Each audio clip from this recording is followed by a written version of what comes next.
The most feared Mafia boss in the city was bleeding out on a marble floor. His men, killers, enforcers, soldiers, froze as blood poured from his arm, staining a suit worth more than their lives. Guns were raised, voices cracked, and a masterclass in panic swept through the elite security detail.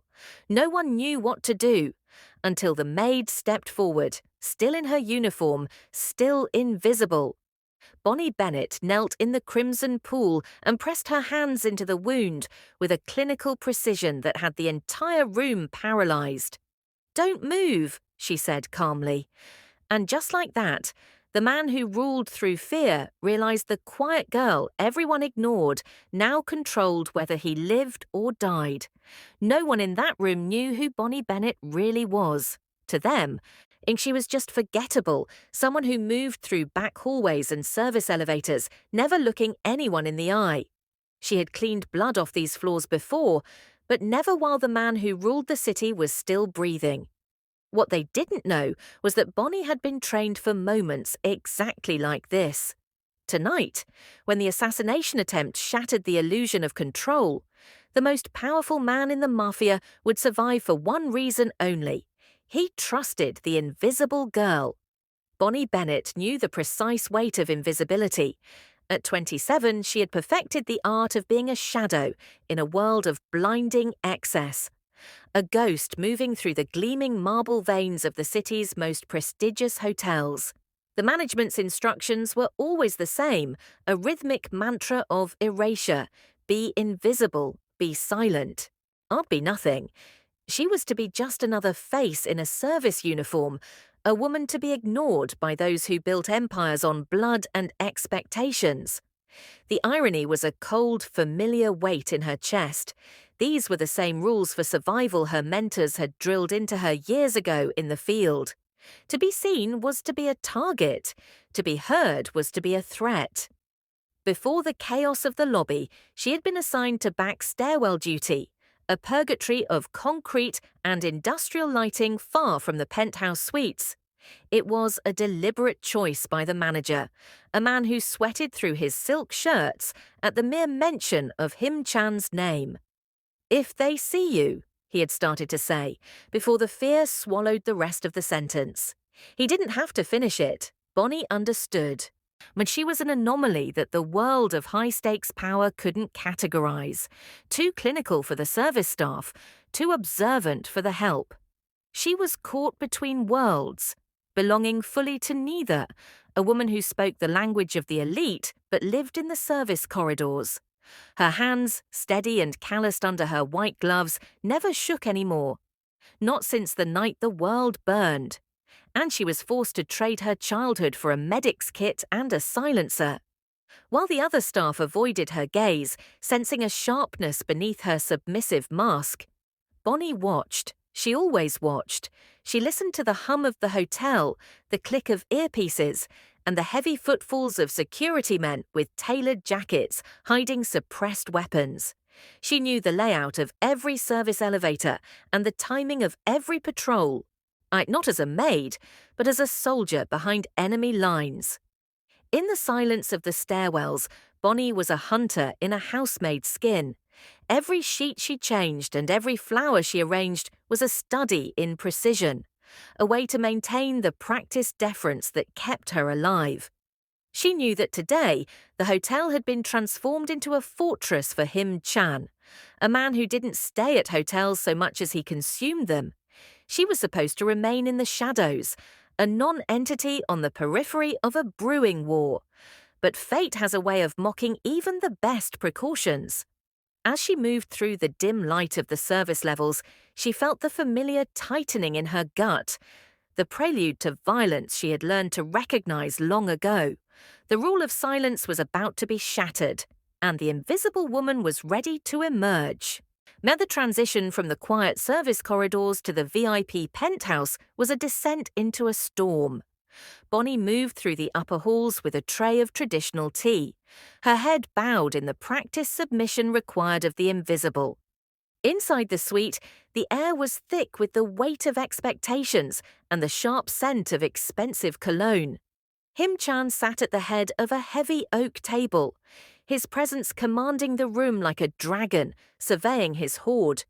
His lieutenants stood like statues, their earpieces and bulges under their tailored jackets, signalling a fortress of false security. The meeting was a masterclass in fear, conducted in low, gravelly tones that spoke of empires built on broken bones.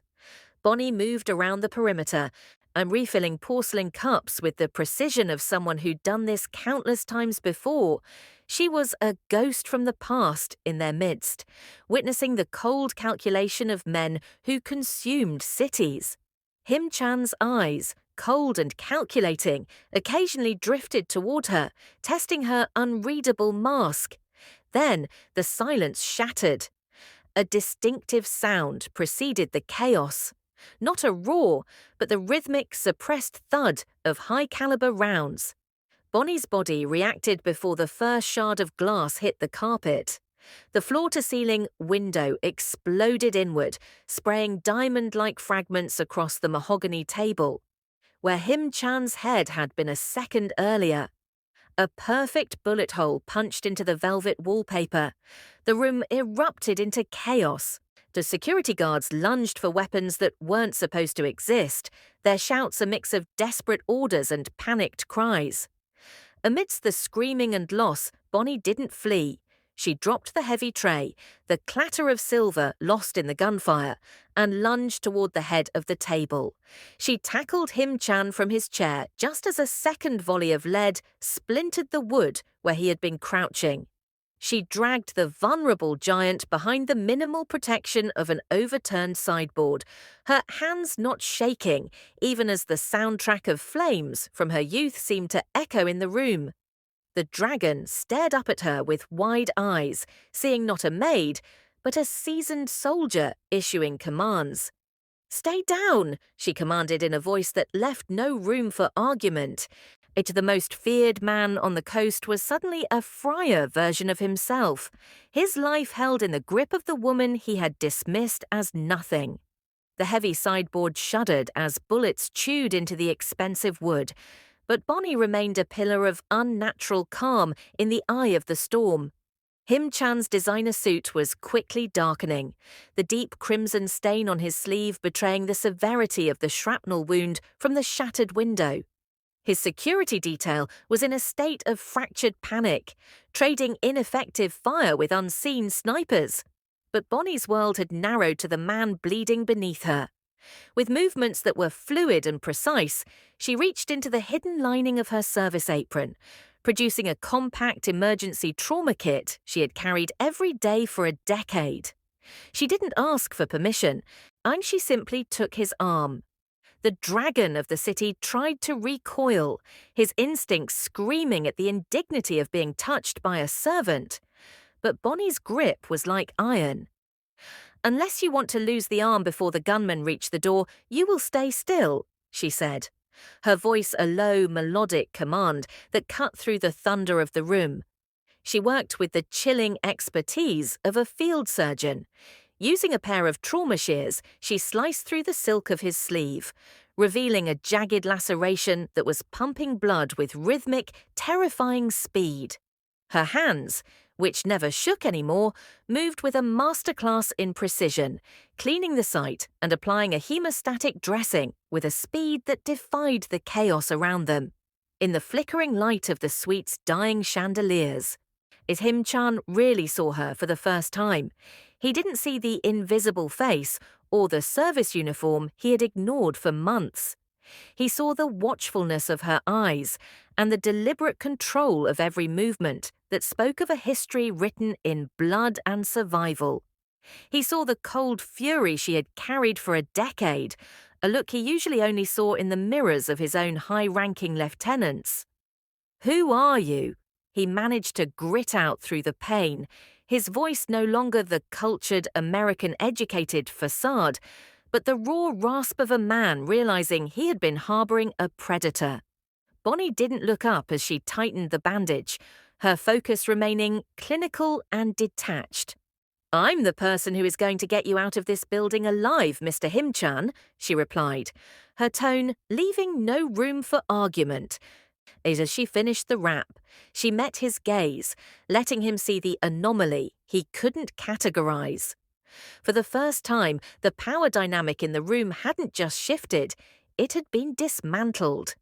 The most feared man on the East Coast realized he wasn't being saved by a maid. He was being salvaged by a professional who had been hunting in his shadows all along. The gunfire outside the suite transitioned into a rhythmic, terrifying cadence of tactical suppression. But inside the alcove, the air felt suddenly heavy with a different kind of tension. Him-chan watched Bonnie's hands, those steady, blood-slicked hands that moved with a clinical detachment he had only seen in military surgeons. He opened his mouth to repeat his question, to demand her name, but Bonnie spoke first. "You're breathing too shallow, Him-chan. If the shock sets in before we hit the service stairs, you're a dead man," she said. Her voice didn't carry the polite, hollow lilt of a hotel maid anymore. It was a low, gravelly rasp, her vowels shifting into a pure, authentic dialect of the criminal underworld, a specific, jagged slang used by the shadow brokers of the Seoul docks. It was the language of killers and smugglers, a dialect so raw and localized that it hadn't been heard in this city for a generation. Him-chan froze, his eyes widening as the dragon within him recoiled in pure, unadulterated shock. It was as if she had reached into the deepest, most guarded part of his history and pulled out a mirror. "That accent! You shouldn't know those words," he hissed, his pain momentarily forgotten. "That is the dialect of the Golden Circle. They were wiped out 10 years ago in the Busan Purge." Bonnie didn't flinch. She leaned in closer, her face inches from the most feared man on the East Coast, her unreadable mask finally cracking to reveal a flicker of something ancient and scorched. "Not all of them were wiped out," she whispered, the language of survival flowing from her with a masterclass in precision. "Some of us were taught how to stitch a wound before we were taught how to read. My father didn't raise a maid, Him-chan. He raised a survivor." The revelation transported him back to the streets of his youth, to the smoke and the soundtrack of flames that had claimed so many of their kind. He realized then that her invisibility wasn't a result of her uniform or the color of her skin. It was a weaponized choice. She had been caught between worlds, a ghost moving through his hotels, listening to his secrets, and watching his enemies while he had been too blind to see her. "You've been here the whole time," Him-chan breathed, a mixture of confusion and alarm coloring his voice. "I've been everywhere," Bonnie corrected, and her eyes scanning the room as she checked the weight of a discarded pistol on the floor. "I've served your tea, cleaned your rooms, and walked your halls. I know which of your men are loyal and which are currently waiting for your pulse to stop. Now, get up. The invisible woman is the only thing standing between you and the men who want to finish what they started in Busan." The heavy sideboard groaned as another volley of high-caliber rounds shredded the mahogany, sending splinters flying like shrapnel. Him-chan, a man who had never taken an order in his adult life, moved to rise, his eyes burning with the desperate, wounded pride of a fallen king. He reached for the heavy silver centerpiece on the floor, perhaps thinking he could still command the room through sheer force of will. Bonnie's hand shot out, and her grip on his collar as unyielding as a steel trap. And she slammed him back down into the safety of the shadows. "Stay down," she hissed. The command was sharp, clinical, and stripped of all the service worker deference he had seen earlier. Her voice carried the weight of a drill sergeant in the middle of a hot zone. "If you poke your head above that wood, the snipers will finish what they started, and I'm not spending 10 years of my life watching you die in a hotel carpet." Him-chan's security detail was failing, paralyzed by a masterclass in fear as the tactical team outside began to breach the main doors. He looked at Bonnie, his cold and calculating eyes flickering with a mixture of confusion and alarm. He was the dragon, the man who consumed cities, yet he was being handled like a recruit. "My men, do they have a perimeter?" he managed to growl, though his voice lacked its usual bite. "Your men are dead or compromised," Bonnie countered, her eyes scanning the hidden arteries of the suite, the ventilation shafts, and the service door behind the velvet curtains. She didn't look at him. She was already calculating the fluid movements required for their escape. She reached down and snatched a discarded Glock from the floor, checking the chamber with a practiced flick of her wrist that couldn't be faked. The sight of a maid handling a firearm with such chilling expertise finally silenced him. She turned to him then, her unreadable mask gone, replaced by the raw, focused intensity of a woman who had survived the Busan purge. She leaned in, her face inches from his, on the scent of gunpowder and expensive tea swirling between them. "I know these halls better than the architects. I know the blind spots of every camera and the timing of every elevator. You have exactly one chance to survive the next 5 minutes, Him-chan. You can trust me or you can die here like a relic." The most feared man on the East Coast looked at the blood on her apron, then at the steady hand holding the weapon. The silence between them was a battlefield of its own. Finally, the dragon bowed his head. It was a surrender of status, a pivot that changed the trajectory of his entire empire. "Lead," he whispered. Bonnie didn't waste a second. She grabbed his uninjured arm and pulled him toward the service entrance. The invisible woman was no longer hiding, and she was leading the most powerful man in the city through the soundtrack of flames toward a future only she could see. Bonnie moved through the smoke and the wreckage with the terrifying efficiency of a ghost who had finally found her haunt.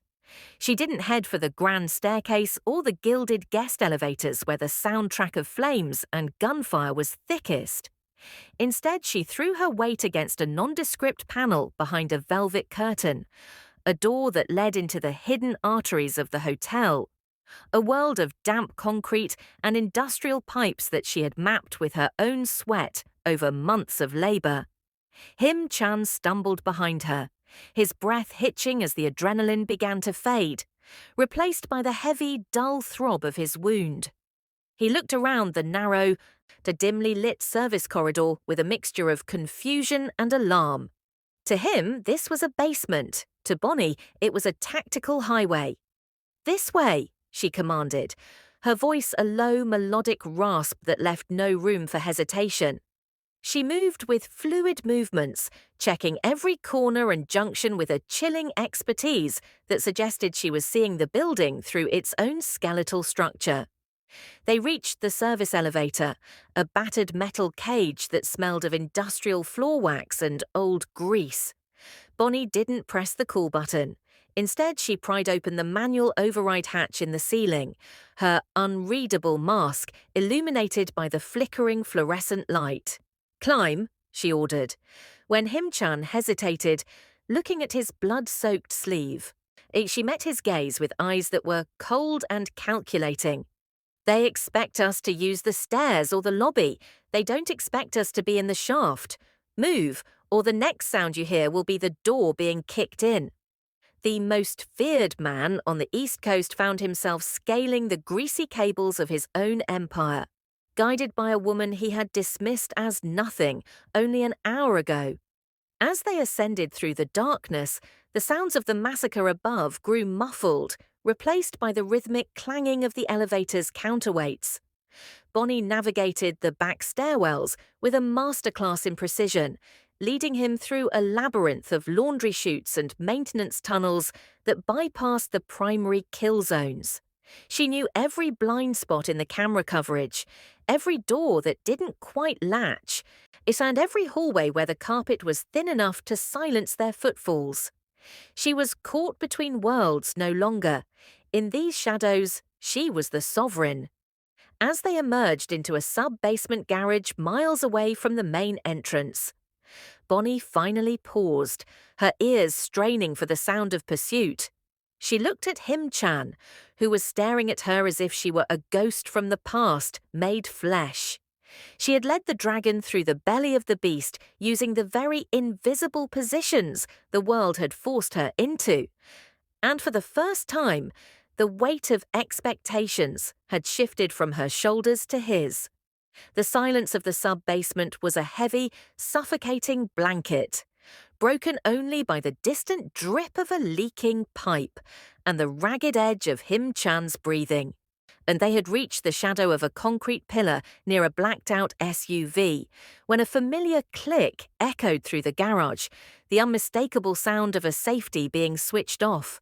From the darkness emerged Ji-hoon, Him Chan's most trusted lieutenant, his weapon leveled with a steady hand. He didn't look like a man who had just survived a massacre. He looked like a man who had been waiting for the cleanup. "I have to admit, boss," Ji-hoon said, his voice devoid of its usual masterclass in fear and replaced by a cold, transactional tone. "The maid was an unplanned variable, but she's just a witness we'll have to bury with you." Him Chan leaned against the pillar, his face pale, his eyes flashing with the confusion and alarm of a king realizing his crown was made of glass. But before he could even utter a word of betrayal, Bonnie moved. She didn't scream or hesitate. She moved with fluid movements that were a blur of black and white, a seasoned soldier shedding the skin of a servant. In one heartbeat, she was a submissive maid. In the next, she was a whirlwind of brutal efficiency. She closed the distance before Ji-hoon could squeeze the trigger, her palm striking his wrist to redirect the barrel toward the concrete floor. The clatter of silver from her former life was replaced by the wet thud of bone-hitting flesh. With a chilling expertise that turned the garage into a private battlefield, Bonnie used Ji-hoon's own momentum against him. She snapped his arm back with a sickening crack, the weapon falling into her waiting hand before it even hit the ground. She didn't stop there. She delivered a lightning-fast strike to his throat, then a sweep that sent the traitor crashing into the side of the SUV. In less than 3 seconds, the man who had been the most feared enforcer in the syndicate was pinned against the cold metal. Bonnie's forearm crushed against his windpipe and his own gun pressed firmly under his chin. The unmasked soldier didn't look back at Him Chan, but the boss couldn't look away. He stared at the invisible woman, seeing the raw power she had suppressed behind back stairwell duty and service uniforms. This wasn't a girl who had learned to fight in a gym. This was a woman whose reflexes were honed through years of survival in the same gutters that birthed his own empire. "You were always too loud, Ji-hoon," Bonnie whispered, her voice a pure, authentic rasp of the Busan underworld. "My father taught me that the loudest man in the room is usually the one with the shortest life." She didn't pull the trigger. Not yet. She simply looked over her shoulder at Him Chan, her unreadable mask gone, replaced by a cold, predatory light. The dragon was silent now, finally understanding that the woman standing over his traitor wasn't just his savior, she was the most dangerous person he had ever met. Bonnie watched the light fade from Ji-hoon's eyes, not from death, but from the realization that he was utterly outmatched. She didn't pull the trigger. Instead, as she reached out with her free hand and ripped a small, distinctive electronic device from the traitor's lapel. It was a high-frequency jammer, but it bore a signature that made the air in the garage feel as cold as a Busan winter. The casing was etched with a microscopic, jagged mark, a stylized viper coiling around a broken blade. The sight of it caused a soundtrack of flames to roar in Bonnie's ears. She felt the phantom heat of the orphanage fire, the smell of charred wood and ozone that had defined the end of her childhood. She turned the device over in her hand with a clinical detachment that hid a decade of simmering fury. "This wasn't just a coup, Him Chan," she said, her voice dropping into that pure, authentic rasp of the golden circle. She tossed the device at the Mafia boss's feet. It clattered against the concrete, a clatter of silver that signaled the end of his illusions. "This is the work of the Snake of Incheon. Only one man uses this specific frequency shift to mask a tactical breach. The man who taught me how to stitch a wound is the same man who taught him how to open one. Him Chan looked down at the device, his face pale under the flickering garage lights. The name seemed to age him by a decade. Kang. But he's dead. He was supposed to have perished in the purge. He didn't perish. He profited, Bonnie corrected, her eyes cold and calculating. She looked at Ji-hoon, who was now trembling under the weight of her gaze. He's been rebuilding his operation in the shadows of your own empire using invisible positions just like I have. He didn't just want you dead, Him-chan. He wanted to erase your lineage, just like he tried to erase mine 10 years ago. The most feared man on the East Coast leaned heavily against the SUV, the weight of expectations, finally crushing his composure. He realized then that the woman standing before him wasn't just a lucky survivor or a skilled medic. She was the ghost from the past who had been tracking the very monster he had thought was a myth. The ambush at the hotel. It wasn't a failure of my security, Him-chan breathed, his voice a mixture of confusion and alarm.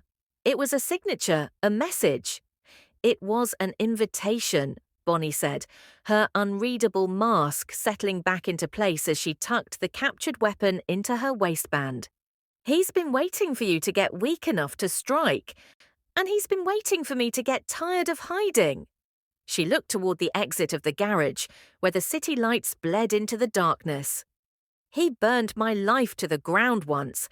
I've spent 10 years learning how to build a fire of my own. Now, get in the car.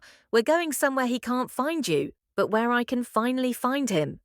The drive to the outskirts of the city was a silent masterclass in tension. Bonnie navigated the narrow, forgotten streets with the same fluid movements she used in the hotel's service corridors, her eyes constantly scanning the rearview mirror for the signature of a tale. Beside her, Him-chan sat in a state of confusion and alarm, his hand pressed against the bandage she had applied with such chilling expertise. They reached a nondescript apartment building, in a place where the bricks were weathered and the lobby smelled of old dust, the perfect invisible position for a ghost. Inside her unit, the furniture was sparse and modest, designed to be abandoned at a moment's notice. But as Bonnie ensured Him-chan was settled on the sofa, she moved toward a heavy, reinforced bookcase. With a practiced click, it swung open to reveal a room that made the Mafia boss's breath hitch in his chest. It was a hunter's den. Maps covered the walls from ceiling to floor, littered with red pins and detailed timelines. Surveillance photos of the Snake of Incheon, financial records of every front company, and tactical blueprints of syndicate holdings were pinned in a masterclass in precision. This wasn't the home of a Maid, it was a command center for a decade-long war. Oh my God, Him-chan breathed, his eyes traveling over the meticulous intelligence gathered against his enemies.